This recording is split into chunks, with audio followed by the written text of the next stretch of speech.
Hi friends, இந்த வீடியோவில் குழந்தைக்கு வின்டர் டைமில் சளி காய்ச்சல் சீக்கிரமாக வராமல் தடுக்கிறதுக்கான லஞ்ச் வெரைட்டிஸ் ஷேர் பண்ணியிருக்கேன். குழந்தைங்களோடைய இம்யூனிட்டியை பூஸ்ட் பண்ணுற மாதிரி நம்ம ஃபுட் வெரைட்டிஸ் செஞ்சு கொடுத்தாலே சீக்கிரத்தில் சளி காய்ச்சல்லாம் வராது. அதில் ஃபஸ்ட்டு உருளைக்கிழங்கு, கேரட், சின்ன வெங்காயம் போட்ட சிக்கன் ரைஸ், இது கூட கொஞ்சமாக இஞ்சி, ஒரு பல்லு பூண்டும் எடுத்துக்கோங்க. எல்லாமே ஒன்றா சேர்ந்து குக் ஆகணும், அதனால தாளிக்காமல் குக்கரில் டைரெக்டாகவே ஆட் பண்ணிடலாம். இது கூடவே ஒரு டேபிள் ஸ்பூன் அளவுக்கு அரிசி, புரோட்டீனுக்காக பருப்பு எடுத்திருக்கேன்.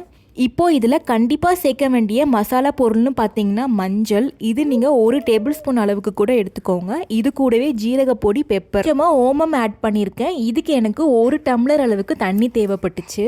தண்ணியோட அளவு நீங்கள் சேர்க்குற அரிசி பருப்பு பொறுத்து ஆட் பண்ணிக்கோங்க. இது கூடவே கொஞ்சமாக லெமன், கொத்தமல்லி தலைகள், ஒரே ஒரு டேபிள் ஸ்பூன் அளவுக்கு தேங்காய் எண்ணெய், இல்லை தாராளமாக 4 விசில் வச்சு எடுத்துக்கோங்க. எல்லாம் ஒன்றா சேர்ந்து குக் ஆகிருக்கணும். ஃபுல்லாக சாப்பிட்ணுங்கிறதுக்காக நான் இன்னைக்கு எல்லாத்தையுமே அரைச்சே கொடுத்துட்டேன்.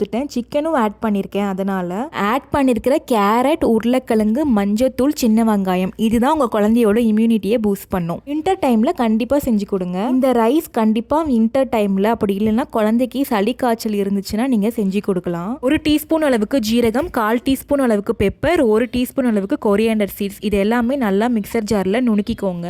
இப்போ ரொம்ப முக்கியமான தக்காளி, ஒரு 1/4 தக்காளி ஆட் பண்ணியிருக்கேன். இது கூடவே ரொம்ப முக்கியமாக கொத்தமல்லியும் ஆட் பண்ணி எல்லாத்தையுமே ஒன்று சேர அரைச்சிக்கோங்க. குக்கரில் தேங்காய் எண்ணெய், கடுகு, கருவேப்பிலை, பெருங்காயம் தாளிச்சிட்டு அரைச்சி வச்சிருக்கிற விழுதையும் இதில் போட்டு ஆட் பண்ணிக்கோங்க. இதில் 1/4 டீஸ்பூன் அளவுக்கு மஞ்சள் பொடி ஆட். நான் இன்னைக்கு இதில் அரிசி ஆட் பண்ணாமல் சாமை அரிசி ஆட் பண்ணியிருக்கேன். கூடவே பருப்பு எல்லாமே 1 டேபிள் ஸ்பூன் அளவுக்கு எடுத்திருக்கேன். நீங்கள் அரிசி கூட ஆட் பண்ணிக்கலாம். நான் இன்னைக்கு இதை சூப்பு மாதிரி தான் கொடுக்க போகிறேன். அதனால 2 டம்ளர் அளவுக்கு தண்ணி ஆட் பண்ணியிருக்கேன். 4-5 விசில் விட்டு எடுத்ததுக்கு அப்புறமா நல்லா மேஷ் பண்ணிட்டு சூடு ஆறுனதுக்கு அப்புறமா அப்படியே இந்த மாதிரி கொடுத்துடலாம். இல்லை இம்யூனிட்டி எது இன்க்ரீஸ் பண்ணணும்னா தக்காளியும் கொத்தமல்லியும் தான். இதுக்கு அடுத்ததாக கொடுக்க வேண்டியது பூசணிக்காய் தான். பூசணிக்காயில் நிறைய சத்து இருக்குது. இது கண்டிப்பாக இம்யூனிட்டி பூஸ்ட் பண்ணுறதுக்கு நம்ம குழந்தைக்கு செஞ்சு கொடுக்கலாம். நம்மளுக்கு இது ஈஸியாகவே கிடைக்கும். மஞ்சள் பூசணிக்காய், சின்ன வெங்காயம் தான் இதில் மெயினாக ஆட் பண்ணணும். டேஸ்ட்டுக்காக உருளைக்கிழங்கு ஆட் பண்ணியிருக்கேன். குக்கரில் தேங்காய் எண்ணெய் ஆட் பண்ணிட்டு ஓமம் கொஞ்சமாக ஆட் பண்ணி எல்லாத்தையுமே நல்லா வதக்கிக்கோங்க.